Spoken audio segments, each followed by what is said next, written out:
और although I wish that you'd chosen better scenes, but that's okay. Trust me, मैं इससे बेहतर actor हूँ.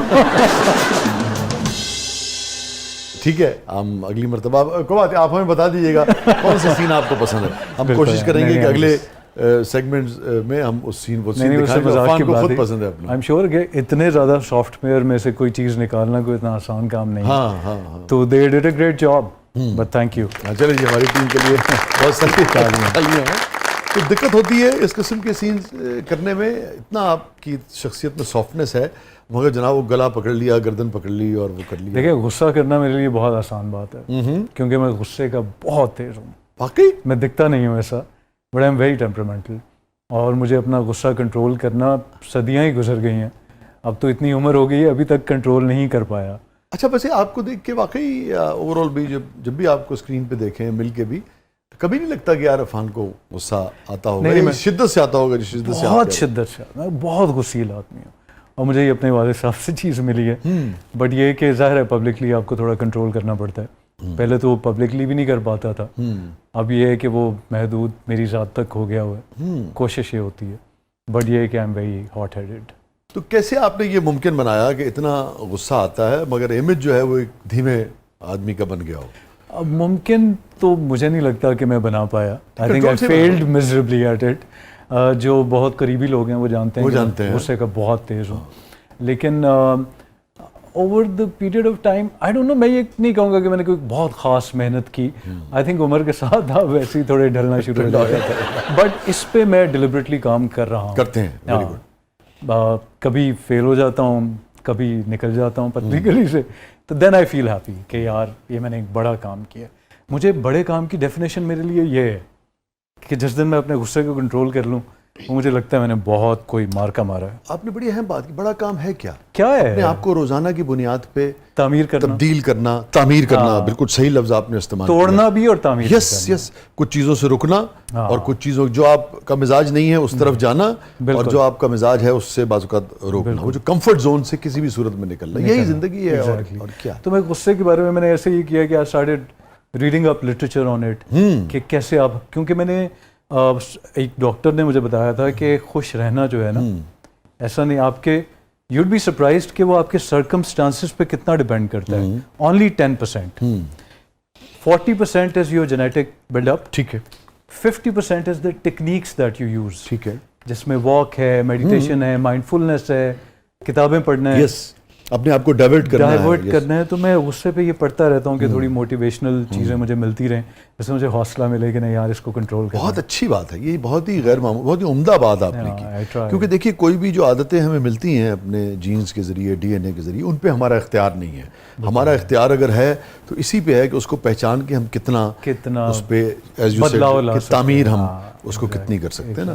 कि बस के दुश्वार, और ये है बड़ा मुश्किल काम. वालिद ने कहा ना, बस के दुश्वार है हर काम का आसान होना, आदमी को भी मयस्सर नहीं इंसान होना. क्या बात है.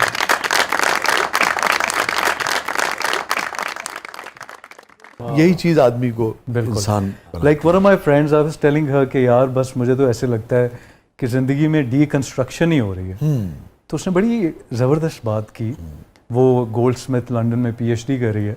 तो शी सेड कि Afan, this is not deconstruction, it's reconstruction. Yes, you are right. So that changed my perspective altogether. Yes, you are. मैंने कहा वाकई अगर आप डीकंस्ट्रक्शन की जगह देखें कि रिकंस्ट्रक्शन है, yes, you will feel better. और कितना ऑप्टिमिज्म है इसके अंदर ना, कितना फर्क है दोनों बातों में ना. और आजकल के ज़माने में तो इंतहाई शिद्दत के साथ रिक्वायर्ड है ऑप्टिमिज्म. हाँ, यस. एक चीज़ और मैं आपके हवाले कर दूँ, भी आपके काम आएगी, कि कभी कंट्रोल नहीं हुआ और आपको लगा कि नहीं अब तो नहीं हो रहा और गुस्सा जो है बस मैं तो करूँगा, तो हो सकता है ये शेर आपके काम आ जाए. बिल्कुल. एक ये भी टिप के तौर पे. जी. उबलते पानी में चेहरा नजर नहीं आता. उबलते पानी में चेहरा नजर नहीं आता. तुम्हारा गुस्सा जब उतरे तो फैसला करना. वाह. अच्छा, ये बताइए किन बातों पे गुस्सा आता? अब ये जरा जाती नौयत का वो है, लेकिन क्या ऐसी चीज? दिस इज वेरी सरप्राइजिंग कि कभी कभी मुझे लगता है कि मूड इतना तेज़ी से बदलता है कि आपको पता ही नहीं चलता किस बात पे गुस्सा आ जाए. तो आप फिर एक वक्त के साथ थोड़े अनप्रेडिक्टेबल भी होना शुरू हो जाते हैं. ये फील होता है. लेकिन ये बड़ी बात है यार, वरना मूड स्विंग्स वालों को ना, आई एम सॉरी, नहीं, ये एहसास ही नहीं हो पाता है. इसीलिए वो काम नहीं कर पाता। मुझे तो बड़ी बात है कि आपको कभी मुझे अंदाजा होता है कि यार ये गुस्से वाली बात नहीं थी, इस पे मैं क्यों फ्लेयर अप हो गया हूँ। तो फिर मुझे अंदाजा होता है कि ये है ना जेनेटिक बिल्डअप, इसमें मेरा एज सच उतना रोल नहीं है। मेरा रोल ये है कि मैं चीज़ों को स्पॉट करूँ, आइडेंटिफाई करूँ और फिर निकल जाऊँ। तो that's what I am doing these days. Very good यार, ये बहुत अपने आपको पहचानना जो है इसकी जितनी भी तारीफ की जाए कम है। आपकी फैमिली जो है, आपके वालिद साहब जो थे वो फोर्सेस में थे ना, एयर फोर्स में थे जी। आप तो बहुत खुश हो गए हर पाकिस्तानी की तरह आजकल। मैं तो बहुत खुश हूँ, I am super proud of my country. और मैं जज्बाती तो हूँ, लेकिन लाइक मुल्क से भी बहुत मोहब्बत है। लेकिन इन महीनों में तो मेरी मोहब्बत आसमान में कमाल ही कर दिया है। जी, मैं कैप्शन लाइक स्टोरीज लगा रहा हूँ इंस्टा पे, जो कि मैंने कभी आज तक किसी मामले में नहीं लगाया। But I am so happy माशाअल्लाह, अल्हम्दुलिल्लाह अल्हम्दुलिल्लाह। तो आपके वालिद साहब जो कहते थे अपने इदारे और फोर्सेस के बारे में, वो सब बिल्कुल 100% वो बिल्कुल प्रूफ हुआ है ना? वो हुआ है अल्हम्दुलिल्लाह अल्हम्दुलिल्लाह। Very happy. कमजोर एडे ने घड़ी डोले ते बन्नी सी, इत्थे तक आवेगी। उन्हें मेरे पीछे पहन लगे। और देखो इस बात पे गुस्सा आ सकता है उन्हें। नहीं को वो 40% जीन्स वाली बात नहीं हो सकती है ना। पब्लिकली मैंने अपने आप को बड़ा ट्रेन कर दिया, फिक्र ना करें, इन्हें बोलने दें। आपके वालिद एयरफोर्स में थे और आप इस तरफ आ गए। अमूमन होता है ना कि बहुत सारे हमारे जो फोर्सेस के लोग होते हैं उनकी ख्वाहिश होती है कि उनके बच्चे भी सर्व करें मुल्क को, मादरे वतन को। तो आपके यहाँ क्या माहौल था? कभी कोई उनकी तरफ से रुकावट नहीं थी। ठीक है। बहुत उन्होंने आज़ादी इस लिहाज से दी कि I wanted to go to NCA, तो he was my biggest supporter. और NCA में एडमिशन मेरा जब हुआ तो उसमें मेरे वालिद साहब का बहुत कंट्रीब्यूशन है। उसके बाद I wanted to do radio, he was very conducive. उसके बाद एक्टिंग के लिए भी उन्होंने मुझे हमेशा अप्रिशिएट किया। ब्रेक कैसे मिला आपको? यानी कि रेडियो तो आप कर रहे थे? रेडियो भी बस एक्सीडेंटली हुआ। रेडियो मुझे करने का शौक था, एक्टिंग मुझे करने का शौक बिल्कुल भी नहीं था। अच्छा, तो फिर कैसे अभी तक नहीं है। रियली? या नॉट एट ऑल। रेडियो का मुझे बहुत शौक था। तो वो अबीदा सैयद अभी उनकी डेथ हुई है, अल्लाह ताला उनकी मगफिरत फरमाए।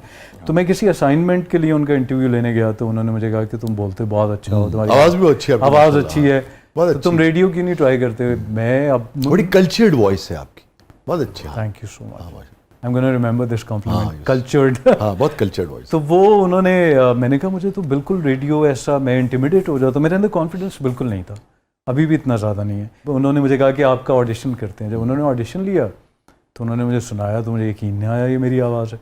उन्होंने कहा आप रेडियो करें। उन्होंने मुझे अगले दिन से I started off with English shows.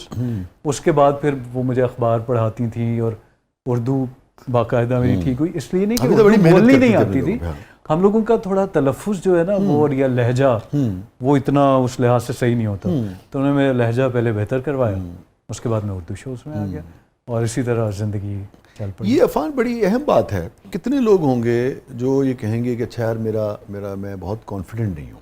इस पाए का हौसला, क्योंकि ये वो चीज़ है जो कोई नहीं कहता है। यू नो, आपको लगता है अच्छा मैं एकदम से कमज़ोर पड़ जाऊँगा ना, एक, और दूसरे इसकी रियलाइजेशन होना, और इस कदर सेल्फ रियलाइजेशन, इतना अपने बारे में जानना और फिर उसका एतराफ़ भी करना बेधड़क होके, इसके लिए तो भला का कॉन्फिडेंस चाहिए यार। मुझे लगता है जब ज़िंदगी में आप थोड़ा सा कहीं सैरिंग करके पहुंच जाते हैं ना, तो फिर ये कॉन्फिडेंस आ जाए। फिर अपनी कमज़ोरियाँ बताना कोई इतनी मायूब बात नहीं लगती है। आप कमज़ोरियाँ तब छुपाते हैं जब आप ज़िंदगी में बहुत आगे जाना चाहते हैं। तो I think once you reach there, तो अब मुझे आपने इतना कॉन्शियस कर दिया है कि मैं कोशिश कर रहा हूँ अंग्रेज़ी का मैं लफ्ज़ भी ना बोलूं। तो फिर आई थिंक वो थोड़ा हो जाता है। वेरी इंटरेस्टिंग है। तो खौफ किसी किस्म का आप महसूस नहीं करते कि दुनिया क्या सोचेगी? नहीं, वो तो अभी तक है, मुझे ये खौफ है। वो ये है कि जैसे आपसे शो से पहले बात हो रही थी तो मैंने कहा कि मैं तो आजकल स्मॉल टॉक ही होती है, इस तरह की बातें तो कोई करता नहीं है। अब मुझे इस तरह की बातें करते हुए थोड़ा ऑकवर्ड फील होता है, because I have a fear of judgement. मुझे पता है कि यू नो ट्रोलिंग होगी, कि अपने आप को बड़ा फिलोसफर समझता है, बड़ी कोई डीप बातें करने की कोशिश कर रहा है। बट अब मैं क्या करूँ, मुझसे I enjoy this kind of conversations. मुझसे स्मॉल टॉक नहीं होती कि यार आपने, चलो पढ़ाई कहाँ से, बंगला किधर है, गाड़ी